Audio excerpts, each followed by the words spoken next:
আমাদের পালপাইনা রোডে যতগুলা আপনার ইলেকট্রিক এ টু জেড জিনিস আছে আপনারা চলে আসতে পারেন।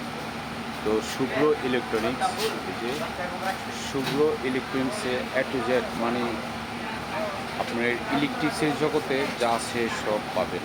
আর আমাদের বাইরের দোকানে মানে হার্ডওয়্যার্সের দোকান সব এ টু জেড সবই পাবে। এটি হলো আমাদের মসজিদের সাথে পালপাড়া রোডে। তো অনেক সুন্দর সুন্দর ফাইন ফাইন জিনিসগুলি সবটি পাবেন এ টু জেড। আপনি ইলেকট্রিক হার্ডওয়্যারের যত জিনিসগুলি আছে সবগুলি এনে পাবেন। বিদ্যুতের যত মানে সামগ্রী সব পাবেন। মানে যত তাড়াতাড়ি চলে আসবেন সুন্দর পণ্য পেয়ে যাবেন এ টু জেড। এই যে পেন, নারী নক্ষত্র, এই যে আমরা গ্রাহক আসছে গঙ্গা, বয়স কম কিন্তু অনেক পাকা।